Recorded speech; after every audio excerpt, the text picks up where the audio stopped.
He saw that, especially organizing across racial lines, he saw that as addressing those evils in a way that had to be done by somebody, and he was in a position by 1968 to probably be the only person who could have called those groups of people together and said, let us make a common ground to create a new America.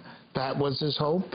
That was what he was working for when he was killed. He was among the poor and calling upon the country to look and see the condition of the poor in order that we might see the possibilities of a new America. April 4th is not only the anniversary of the assassination of Dr. King in 1968, but the anniversary of the speech he gave at Riverside Church here in New York, April 4th, 1967. Exactly 1 year before he was killed. Do you think there's a connection?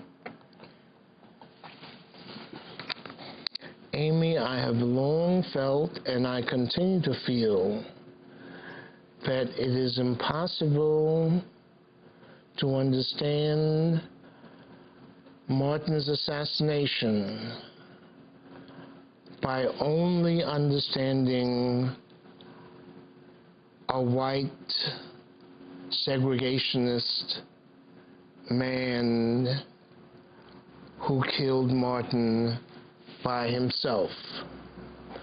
I am deeply convinced that Martin's two actions, one of trying to organize the poor to challenge this government in Washington, D.C., in the Poor People's Campaign, and Martin's determination not just to speak out against Vietnam, but to speak out against the entire imperialist and militarist direction of the country. All of that has to be understood when we try to understand Martin's assassination. So yes, I see a connection. So talk about Dr. King's evolution in being willing to speak out publicly around the war in Vietnam. How much risk was he taking?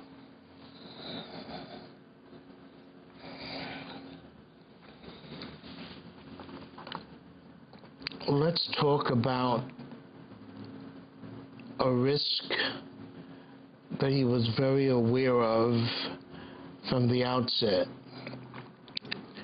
And he would put it in these terms: he was at great risk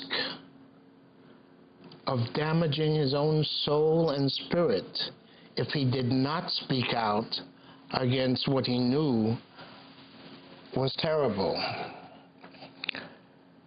King was, in the deepest part of his being, a pastor, caring for those who were beaten up, caring for those who were in need, and in the great traditional ways of the Christian faith, caring for the most outcast and those who were considered poor and needy. King was always attuned to that.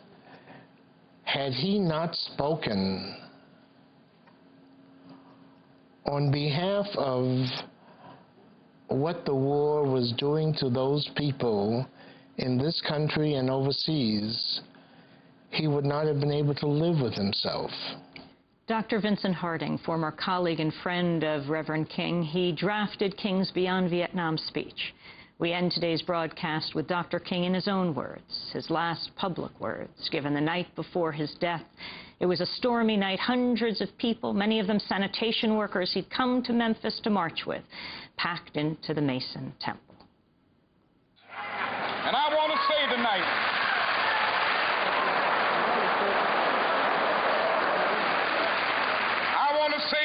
that I, too, am happy that I didn't sneeze, because if I had sneezed, I wouldn't have been around here in 1960 when students all over the South started sitting in at lunch counters.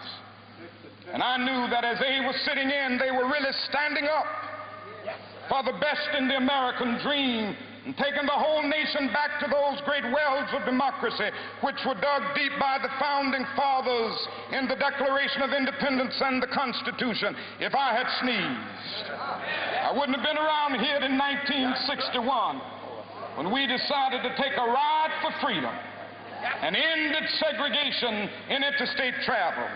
If I had sneezed, I wouldn't have been around here in 1962. The Negroes in Albany, Georgia, decided to straighten their backs up. And whenever men and women straighten their backs up, they are going somewhere, because a man can't ride your back unless it is bent. If I had sneezed,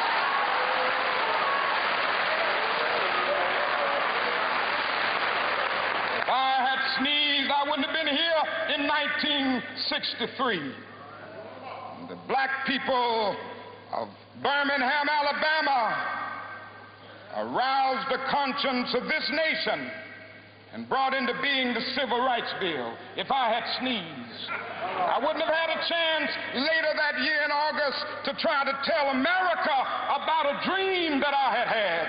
If I had sneezed, I wouldn't have been down in Selma, Alabama, to see the great movement there. If I had sneezed, I wouldn't have been in Memphis to see a community rally around those brothers and sisters who are suffering. I'm so happy that I didn't sneeze. And they were telling me, now it doesn't matter now. It really doesn't matter what happens now. I left Atlanta this morning, and as we got started on the plane, there were 6 of us. The pilot said over the public address system, "We are sorry for the delay, but we have Dr. Martin Luther King on the plane, and to be sure that all of the bags were checked, and to be sure that nothing would be wrong on the plane, we had to check out everything carefully, and we've had the plane protected and guarded all night."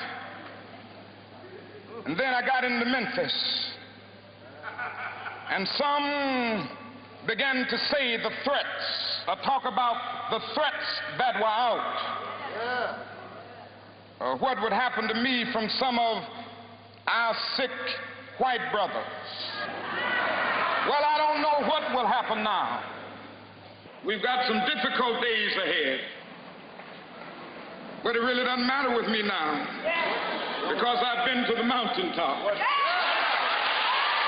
I don't mind.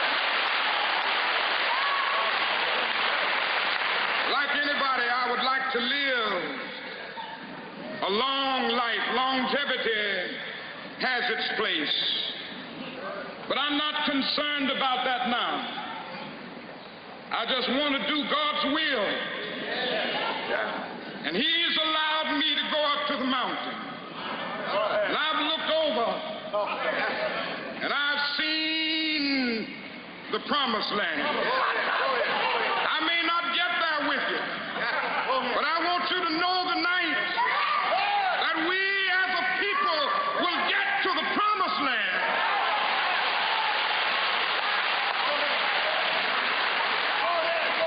So I'm happy tonight. I'm not worried about anything. I'm not fearing any man. Mine eyes have seen the glory of the coming of the Lord. Dr. King, within 24 hours he would be dead, assassinated April 4th, 1968. And that does it for our broadcast. If you'd like a copy, you can go to our website at democracynow.org. Democracy Now! Produced by Mike Berkshire, Hoda Kudus, Aaron Mata, Angela Kamet, Jeffrey Hagerman, Nicole Salazar, Steve Martinez, Hani Massoud. I'm Amy Goodman. Democracynow.org is our website. Thanks for joining us.